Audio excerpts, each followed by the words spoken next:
Assalamualaikum warahmatullahi wabarakatuh. Saya di sini ingin memperkenalkan diri saya terlebih dahulu.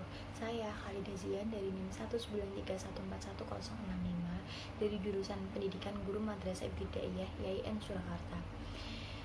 Dalam pembahasan kali ini, saya akan membahas tentang penelitian agama dan model-modelnya yang bersumber dari buku Metodologi Studi Islam yang ditulis oleh Dr. Andes Atang Abdul Hakim, MA, dan dari Dr.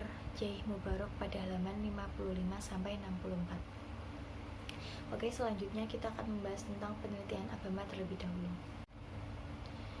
Penelitian adalah upaya mempelajari suatu masalah dan menemukan prinsip-prinsip umum. Selain itu, penelitian juga berarti upaya pengumpulan informasi yang bertujuan untuk menambah pengetahuan. Penelitian dipandang sebagai kegiatan ilmiah karena menggunakan metode keilmuan.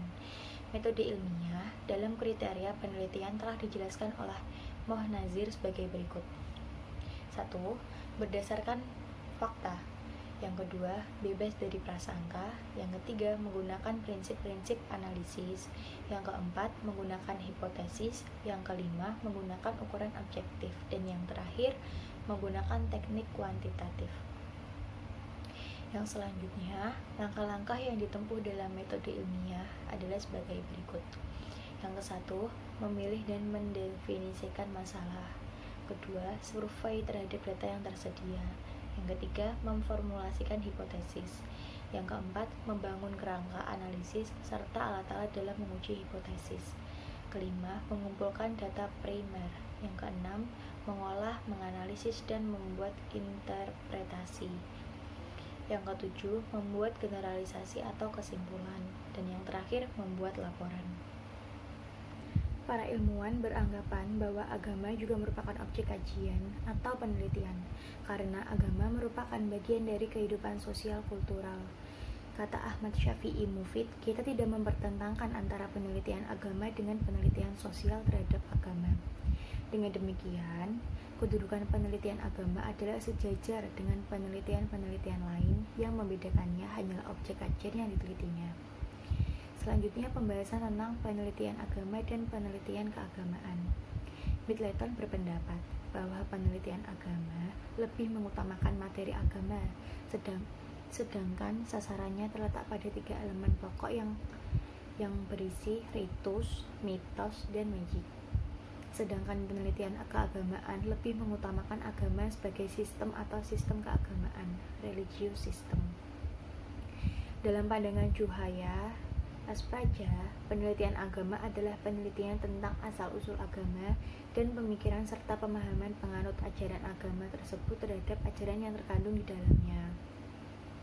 Menurutnya, terdapat 2 bidang penelitian agama, yaitu 1. Penelitian tentang sumber ajaran agama yang lebih melahirkan disiplin ilmu tafsir dan ilmu hadis. Yang kedua, pemikiran dan pemahaman terhadap ajaran yang terkandung dalam sumber ajaran agama itu, yakni usul al-fiqh yang merupakan metodologi ilmu agama. Sedangkan untuk penelitian keagamaan, metode arkeologi atau metode-metode ilmu alam yang relevan tepat digunakan. Dalam dataran sisiologi, agama diimplementasikan sebagai perilaku yang konkret.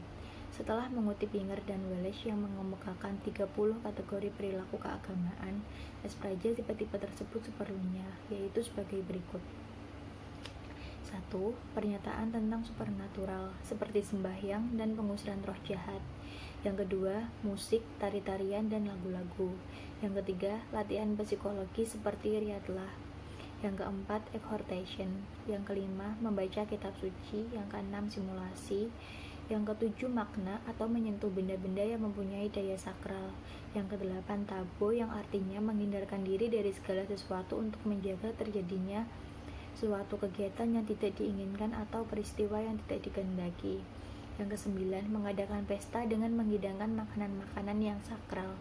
Yang ke-10, pengorbanan seperti berkurban, persembahan, dan sumbangan dalam bentuk uang. Yang ke-11, jamaah atau jemaat seperti prosesi, rapat-rapat, dan majelis hukum, majelis taklim. Yang ke-12, inspirasi seperti wahyu dan ektase mistik atau ittihad. Yang ke-13, simbolisme, yakni menggunakan objek-objek simbolik. Yang ke-14, memperluas dan memodifikasi kode hukum agama dalam kaitannya dengan kategori kelima. Yang ke-15, penerapan nilai-nilai keagamaan dalam konteks non-religius. Selanjutnya kita akan membahas tentang konstruksi teori penelitian keagamaan. Penelitian keagamaan merupakan penelitian yang objek kajiannya adalah agama sebagai produk interaksi sosial. Metode yang digunakan adalah metode-metode penelitian sosial pada umumnya. Contohnya pada penelitian Haji Ummu Salamah yang berjudul Tradisi Tarekat dan Dampak Konsistensi Aktualisasinya Terhadap Perilaku Sosial Penganut Tarekat, atau studi kasus Tarekat Tijaniyah di Kabupaten Garut, Jawa Barat dalam perspektif perubahan sosial. Teori-teori yang digunakan dalam penelitiannya adalah sebagai berikut. 1. Teori perubahan sosial. Yang kedua, teori struktural fungsional. Yang ketiga, teori antropologi dan sosial agama. Yang keempat, teori budaya dan tafsir budaya simbolik. Yang kelima, teori pertukaran sosial. Dan yang terakhir, teori sikap. Dengan demikian, penelitian di atas meminjam pada teori-teori yang dibangun dalam ilmu-ilmu sosial. Ia disebut penelitian keagamaan dalam pandangan Middleton atau penelitian hidup agama dalam pandangan Juhaya Espraja, karena objeknya adalah perilaku tarekat Tijaniyah. Cukup sekian pembahasan yang telah saya sampaikan, kurang lebihnya saya mohon maaf. Dalam penyampaian ada kesalahan. Wassalamualaikum warahmatullahi wabarakatuh.